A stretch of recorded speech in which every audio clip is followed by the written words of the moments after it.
And I know that everybody is not necessarily a Chicago Cubs fan who listens to the show or is a fan of the Bears. I know there's people from all walks of life from all over the country that enjoy the Chicago Bears. So I don't want to say that this is Chicago focused. However, I will point out, because everybody's been sending it to me, even though I think that I've made it perfectly clear over my existence that I support the Angels, but that's fine. I have no animosity towards the Cubs or anything like that. As a matter of fact, in the National League, there's no team I would rather see win more than the Chicago Cubs, but I would not consider myself a Chicago Cubs fan.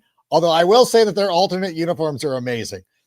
Great job with the Road Blues. I will say, though, when you look back, and every time I go to Chicago, I always wander into one of those stores that's selling Cubs merch. The old, and it's what the Cubs are paying homage to.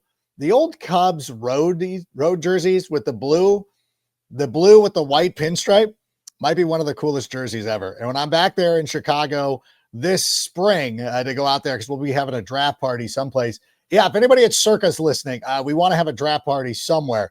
When we're there on that Friday afternoon, I will be going to the Cubs game. I might end up with one of those jerseys. I'm just letting everybody know, although the new ones are pretty sick, and I hope that you're liking those. And I know they look a lot like the Phillies. They look like the old Montreal Expos, but I still think it's a cool nod and a cool homage. But listen, we got Bears football and playoff football to talk about. So, Sammy, let's go ahead and start the show. Turn up your volume. Because you're about to listen to The Sick Podcast with Adam Rank. It's Hester trying to work it back to the middle. Gets past the first wave, and here he goes. It's Hester inside the 30.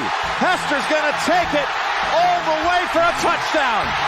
And no flag, 92 yards. Brought to you by Circa Sports Illinois, the sickest Chicago Bears and fantasy football podcast. Sports entertainment like no other.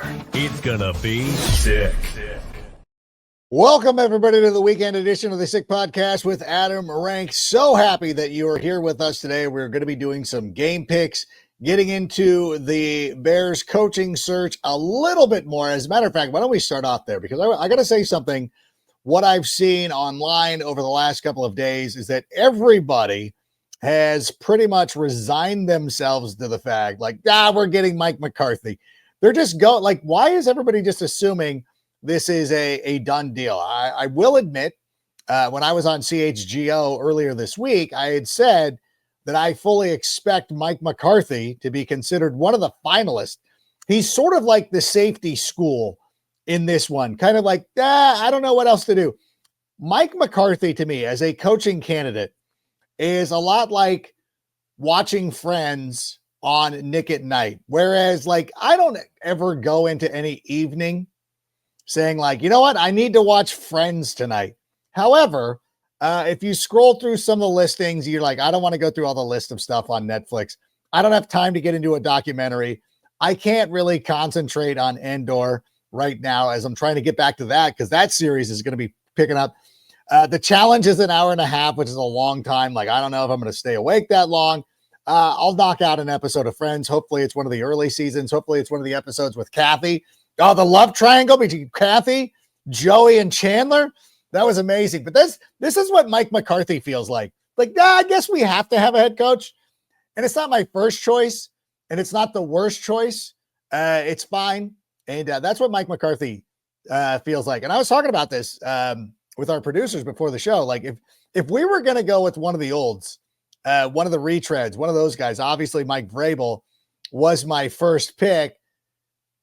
If I was going to go through one of these guys, and this includes Brian Flores, and I know that Brian Flores, there should be more smoke with Brian Flores, considering, the history that he has with the Vikings, that Kevin Warren has with the Vikings, a leader of men, all those boxes that it checks. He's coming from a really good, well-run organization. They've done a really nice job with Kevin O'Connell. If they could bring Kevin O'Connell with them, that would even be better, but still. There's a lot of things going on that Kevin Warren should be considered a little bit. I would actually rather have, not Kevin Warren, but Brian Flores. I would rather have Brian Flores than Mike McCarthy, if I'm being perfectly honest with you. And I would just pray that they get the offensive coordinator correct. And I know you'd be running into a lot of the similar situations you would have. Now, maybe it's not the perfect situation. However, Pete Carroll is the one that stands out to me as the guy. Like, why would we not consider him? I know I've talked about this at great length before, but Pete Carroll, going back to his time at USC, has had Carson Palmer, one of the best college quarterbacks of all time. Matt Leinart had great success. Mark Sanchez, and no, Norm Chow was not involved in all of those guys. Norm Chow helped, but he wasn't the end-all be-all.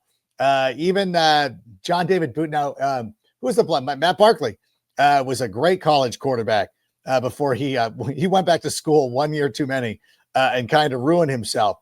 And then Pete Carroll goes to the NFL and quickly realizes that Matt Flynn is hot garbage and goes with Russell Wilson.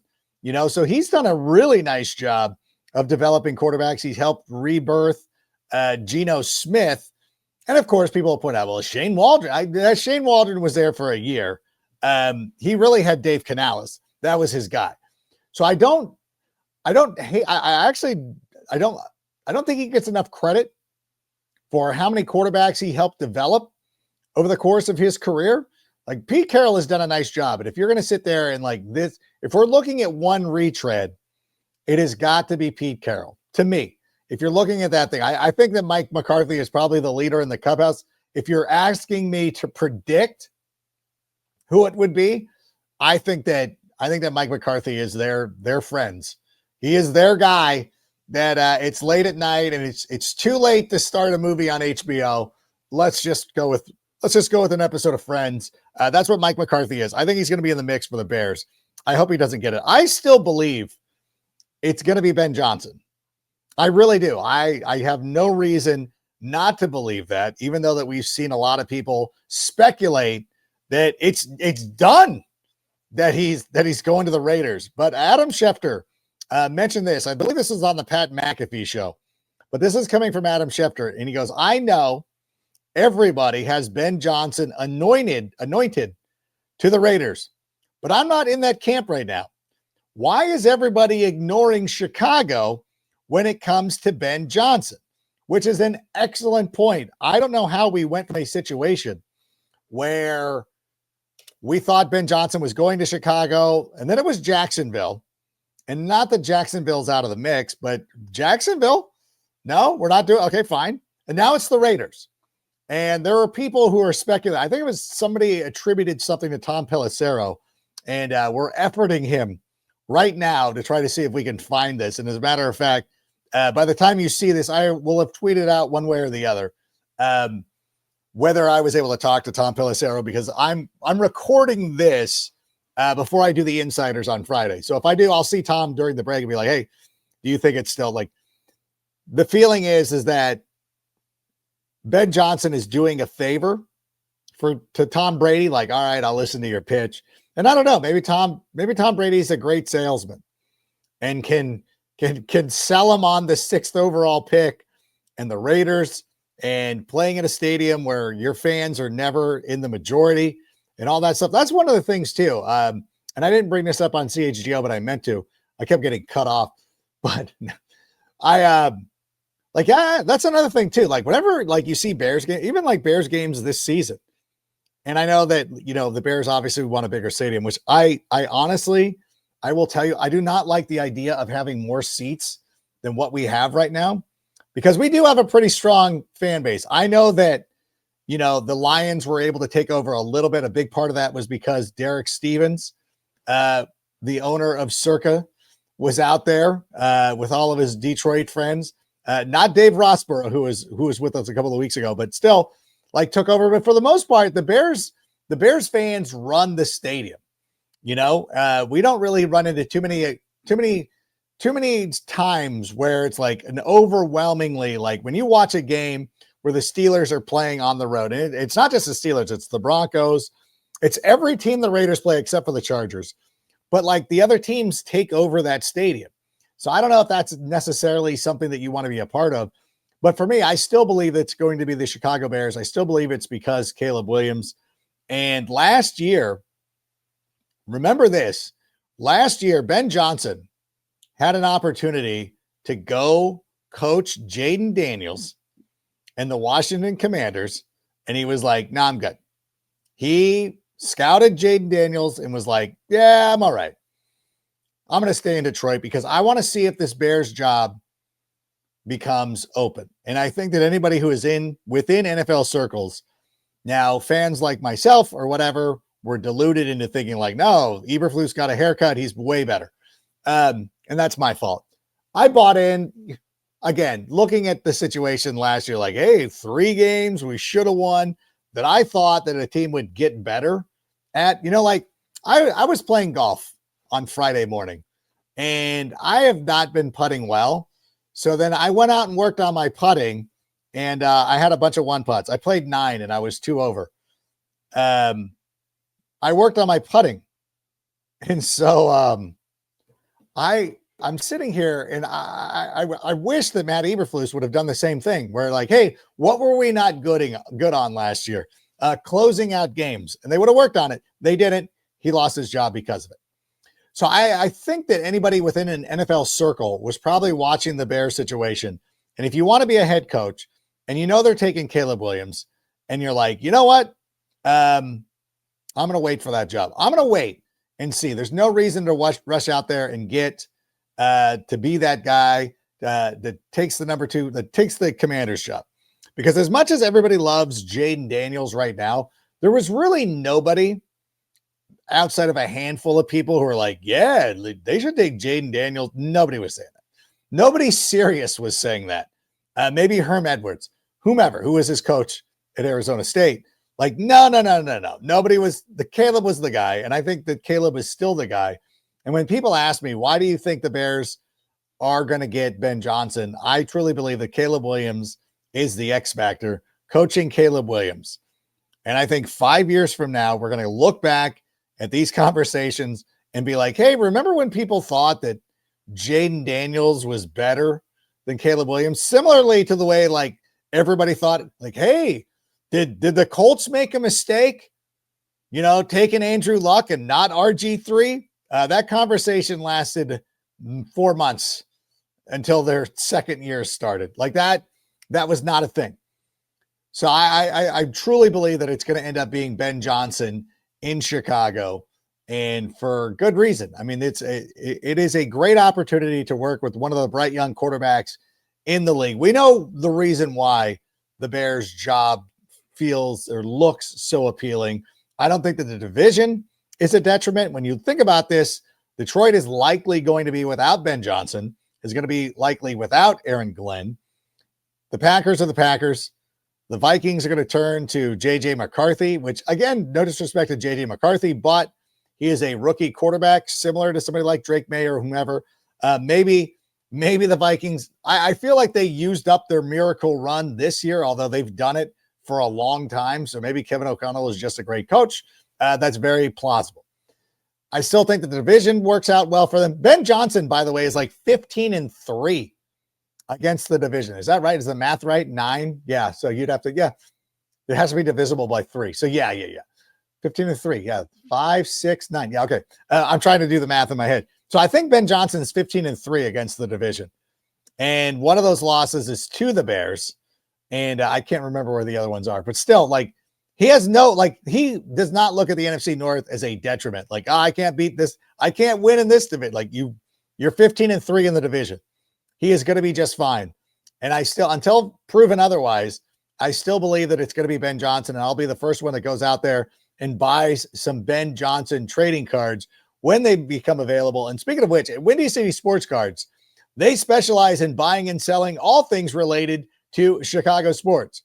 Whether you are a diehard fan of the Bears, Bulls, Cubs, White Sox, Blackhawks, Sky, Fire, whomever, they have got you covered with a wide, extensive selection of sports memorabilia and collectibles. In addition to their Chicago-focused items, they also offer a vast collection of sports trading cards and memorabilia from your favorite teams and players. If you wanted a Pete Rose autograph, perhaps, I don't know, whomever.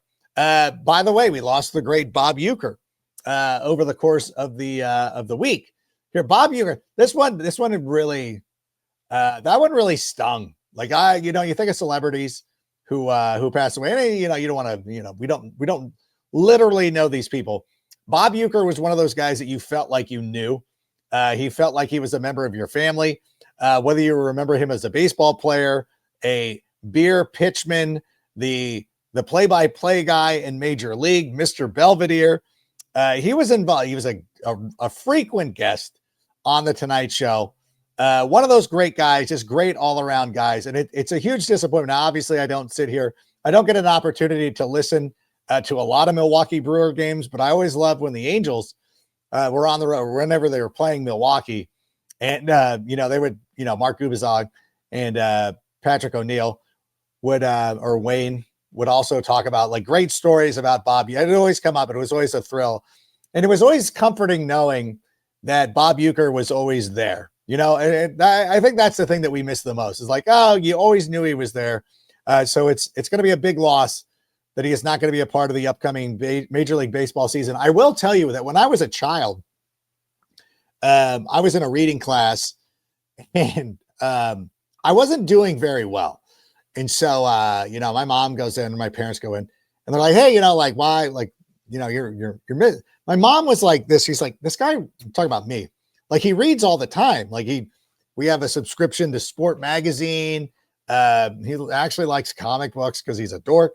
And the teacher, Mr. Nelson, over at Letha Rainey Junior High in California here, he's like, well, that's fine. Like he can read all that stuff. I just want him to read. It's like if he's reading, it's fine.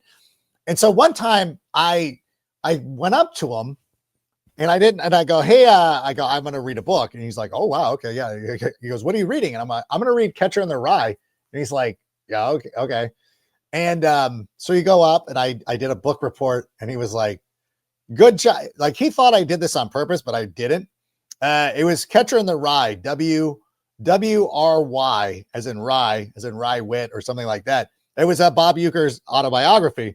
I didn't realize, there was obviously a very famous literary title, Catcher in the Rye, RYE. And Mr. Nelson had wrote a note like, oh, haha, you got me. And I'm like, I don't understand. He goes, and he explained there was this book that I did not know about. And I said, no, I legitimately was just reading Bob Uecker's autobiography. And he was like, it did seem strange that this was a book that you picked. He goes, I should have known better. He's like, I should have known there was some hook or some catch. But it was a great book. By the way, Bob Uecker, career lifetime average, 200. Why is it the Mendoza line? Why is it not the Bob Uecker line? That is something that we got to get over. But huge loss in the world of sports. Speaking of sports, this weekend, a lot of people call it the greatest weekend of NFL football. 4 great games, the divisional playoff round. So, Sammy, it is time for the Sick Picks. It's time for Sick Picks. Brought to you by Circa Sports Illinois. Oh, and I want to let everybody know that the world's largest sports book in Las Vegas is right at your fingertips in Illinois. The Circa Sports app is sports betting the way it should be. Bet anywhere in Illinois and experience high betting limits, better moneyline splits, more in-game betting, and the best customer service.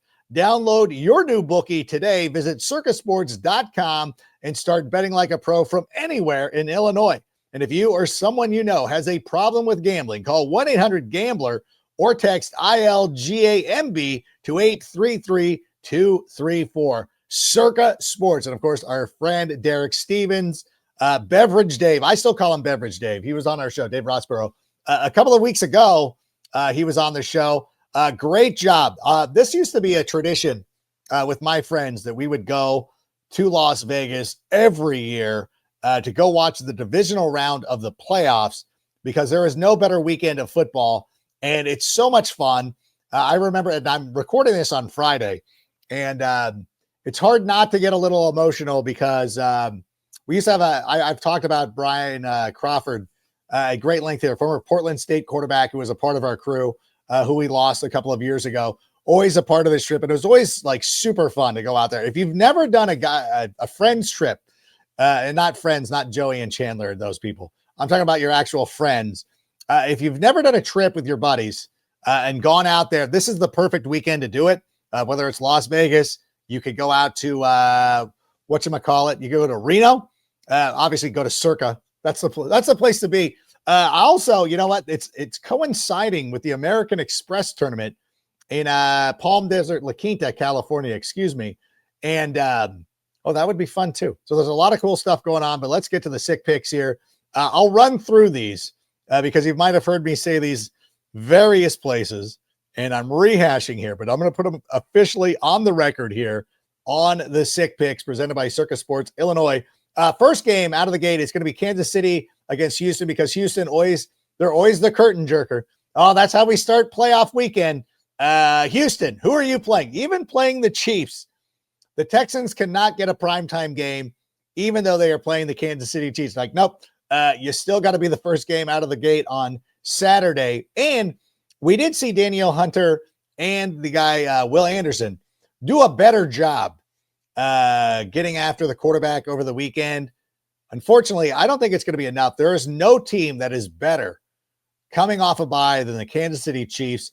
Andy Reid always has his teams dialed in. Now, it could be a slow start to a game. It could be a slow start to a game, if you get what I'm putting down here. But ultimately, I believe the Kansas City Chiefs prevail in this one, 27-15. Give me the Kansas City Chiefs. And, of course, on Saturday night, now, when you're on the weekend, you get through that first one, you go out there, you're starting to get a little, you're feeling good. That Saturday night game hits. Oh, it's a fever pitch, because you know that Saturday night game is usually the best one, or one of the best ones of the weekend. The vibe is just going off the charts. You know, you still got 2 more games after the Saturday night game. It's such a great feeling going on. This year, it's going to be Detroit playing host to the Washington Commanders. A lot of people are saying, hey, Washington could be upset-minded. Give me the Lions in this one, 45-20. I don't think it's going to be close. I know that everybody loves Jaden Daniels, and he's the greatest quarterback in NFL history. Tom Brady is not as good as Jaden Daniels or ever was, whatever. Can we have a serious conversation about the teams and the quarterbacks that Jaden Daniels has been beating during his miracle run ever since he lost the Cooper Rush? And the Commanders were on a 3-game losing skid.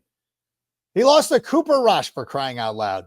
Who are the quarterbacks he beat? Well, he beat Cedric Bonner. No, it wasn't Cedric Bonner. Who was the quarterback of this? Now I've forgotten already. It doesn't matter. Cedric Bonner. Archie Man. It doesn't matter. Not a good quarterback. Then he beats Kenny Pickett. Oh, no, I'm sorry. He started it off by beating Will Levis. Will Levis before the bye week. Beats Will Levis. Beats Spencer Rattler. That's the guy's name. Then he beats Kenny Pickett. Michael Penix Jr. Oh, rallies to beat Trey Lance. Although, you know what? Give him credit. They beat Baker Mayfield and he beat Baker Mayfield in the he beat Baker May. I gotta go do this conference call. In any event, I'm picking the Lions. I'm throwing off my game now. They're searching for me. I gotta go be on the air in another place. The Fridays are busy for me. So when I'm recording this, CHGO, the Sick Podcast with Adam Rank, and then the Insiders on the NFL Network. And if you're listening to this on Saturday or Sunday, it was a very hectic day for me. A day of which I played 9 holes of golf and shot 2 over. All right, Eagles, Rams. You know what? I don't think the Rams are given enough credit for how good they've played, how well they've played defensively. The Eagles, I think they have a lot of problems. And you better not be sitting there reading books on the sideline. You better get your stuff together. Give me the Eagles 24-23 over the Rams. I'm still going to go with the Eagles, but if the Rams win in an upset, I'm not going to be shocked. And I would love to see Matthew Stafford on the road against the Detroit Lions with the Super Bowl on the line. You know, if I was booking the NFL, like it was a U.S. election, I would pick the Rams against the Lions in this one. And finally, the nightcap. And again, on these Sunday games, I would always get very verklempt when the final game would kick off. And over the last couple of years, so I haven't been able to go out and meet up with my buddies for years now because, not the last couple. I think I missed the last 2. I started leaving immediately after the sun because I listen. You guys know enough about me now that I cry so much and I bawl like a baby. So it's good to be sort of buzzed, hugging out everything after this final game and then getting to the airport and flying home. and sleep and not waking up in Las Vegas or Reno or whatever, or La Quinta on a Monday morning. But in any event, I'm going to take the Ravens in this one, 28-26. I think the X factor is Derrick Henry. And I think that this Ravens, like both the Bills and the Ravens are both like, hey, we've both lacked in playoff performances. You're like, yeah, one of you is going to the AFC Championship game. Can one of you knock on, like, can we just have the Bengals go? Can we just have the Bengals cash in their money in the bank or something and then go out there and get in there and get that done? But I do think that that Baltimore gets it done. The Bills, a rare road dog. But in any event, I'm going to take the Ravens in that one. So, you know what? However you feel about my picks, act accordingly. So that's going to do it for the Sick Picks. Want to thank everybody for being here. Sammy and Anello for putting this on. We'll be back next week to preview the conference championship games. But if for some reason the Lions lose this weekend, we could be talking about the newest coach of the Chicago Bears. If not, the speculation is likely to continue on for at least another week, because I believe the last two candidates are going to end up being Mike McCarthy and Ben Johnson. So I don't think that we are going to get a resolution to this for quite some time. So just bear that in mind and be patient. So for the guys, I'm Adam, bear down, and Sammy, go ahead and play us out. And that's a wrap. Hope you don't miss us too much until next time. Follow the Sick Podcast with Adam Rank on YouTube, Instagram, Facebook, Google Play, and Apple Podcasts. Brought to you by Circa Sports Illinois.